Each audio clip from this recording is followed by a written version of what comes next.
வணக்கம் நண்பர்களே, நாங்கள் இன்று பார்க்க போவது இலங்கை அணியின் தலைமை பயிற்றுவிப்பாளர் கிறிஸ் சில்வர்வுட்டை பற்றி.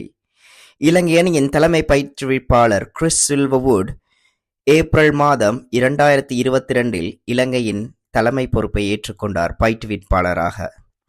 அவர் தலைமை பொறுப்பை ஏற்றுக்கொண்டதன் பின் இலங்கை அணி சிறப்பாக விளையாடியது. களத்தடுப்பு, துடுப்பாட்டம், பந்து வீச்சு சிறப்பாக செய்தார்கள் இலங்கை அணி. கிறிஸ் சில்வர்வுட்டின் தலைமையில் இலங்கை அணி டெஸ்ட் போட்டிகளில் இதுவரை 15 போட்டிகளில் 8 வெற்றி 6 தோல்வியை சந்தித்துள்ளார்கள். ஓடிஐயில் 49 போட்டிகளில் 26 வெற்றி 20 தோல்வி.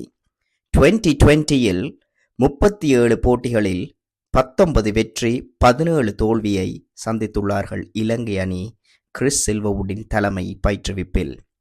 மொத்தமாக 101 போட்டிகளில் 53 வெற்றி 43 தோல்வி. சராசரியாக 52.47% இருக்கின்றது கிறிஸ் சில்வர்வுட்டின் தலைமை பயிற்றுவிப்பு ஆஸ் அ ஹெட் கோச். சிறப்பாக இலங்கை அணியை வழி நடத்தினார். அவர் ஒரு பவுண்டரி ஒவ்வொரு 6 போனாலும் அவர் எழும்பி கதிரையை விட்டு எழும்பி ஃபுட்பால் கோச் போல் துள்ளி குதிப்பதும் பிளேயர்ஸை சப்போர்ட் பண்ணுவதும் இதுவரை இலங்கை அணியின் எந்த பயிற்றுவிப்பாளரும் செய்யவில்லை.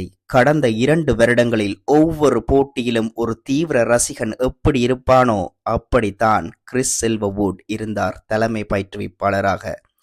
போட்டி நடந்து கொண்டிருக்கும் போது அவர் கொடுக்கும் அட்வைஸ், அவருடைய நடவடிக்கை, அவருடைய செயற்பாடு அனைத்தும் சிறப்பாகவே இருக்கும்.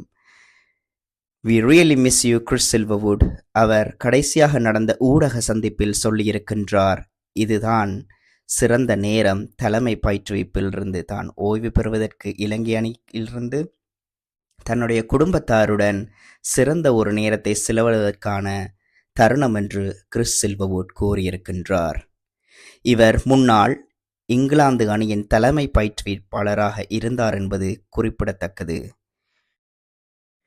கிறிஸ் சில்வர்வுட்டின் தலைமை பொறுப்பில்தான் இலங்கை அணி 2022 ஏசியா கப்பை வென்றது என்பது குறிப்பிடத்தக்கது.